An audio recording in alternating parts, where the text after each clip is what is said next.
Praise the Lord. இயேசு கிறிஸ்துவின் அன்பின் வாழ்த்துதல் உங்கள் அனைவருக்கும் தெரியப்படுத்துகிறேன். இன்று இயேசப்பா நம்மோடு என்ன பேசுகிறார் என்று நாம் பார்க்க போகிறோம். 1 பேதுரு 2ஆம் அதிகாரம் 20ஆம் வசனம். நீங்கள் நன்மை செய்து பாடுபடும் பொழுது பொறுமையோடு சகித்தால் அதுவே தேவனுக்கு முன்பாக பிரதியாயிருக்கும். பிரியமான தேவச்சனமே, அநேக நன்மைகள் செஞ்சிருப்பீங்க, அநேக நன்மையான வார்த்தைகளை சொல்லியிருப்பீங்க. ஆனா அதுவே உங்களுக்கு தீமையாய் மாறி இருக்கும். நீங்க நன்மை செய்து அநேக தீமைகளை நீங்க அனுபவிப்பீங்க.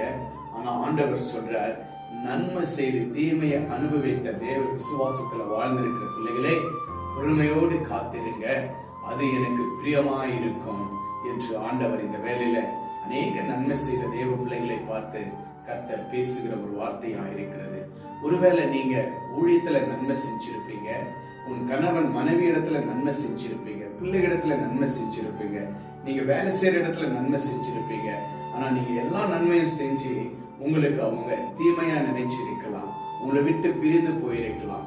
ஆனாலும் ஆண்டவராகிய இரட்சகர் இயேசு கிறிஸ்து உங்களை பார்த்து சொல்றார், மகனே மகளே, நீ செய்த நன்மைக்கு ஆசீர்வாதத்தை நான் உனக்கு கொடுப்பேன், அதுவே எனக்கு பிரியம் என்று ஆண்டவராகிய இரட்சகர் இயேசு கிறிஸ்து உங்களை பார்த்து சொல்லக்கூடிய ஒரு வார்த்தையா இருக்கிறது. இந்த வேலையில அநேக கவலைகள் இருக்கும். நன்மை செய்து நான் தீமையை அனுபவிக்கிறேனே, ஏன் அவங்களுக்கு போய் நன்மை செஞ்சேன் என்று ஒரு வேதனை உங்களுக்குள்ள காணப்படலாம். ஆனா ஆண்டவர் சொல்றார், மகனே மகளே, நீ செய்ய கொண்டிருக்கிற அந்த நன்மை நீ செய்து கொண்டே இரு, நான் உனக்கு நன்மையானதை தருவேன். நீ நன்மை செய்கிறது எனக்கு பிரியம், நீ எல்லாவற்றையும் சகித்து பொறுமையோடு காத்திரு, உனக்கு நன்மையானதை நான் செய்வேன் என்று ஆண்டவராகிய இரட்சகர் இயேசு கிறிஸ்து உங்களை பார்த்து சொல்லக்கூடிய ஒரு வார்த்தையா இருக்கிறார். சோர்ந்து போகாதீங்க, கவலைப்படாதீங்க.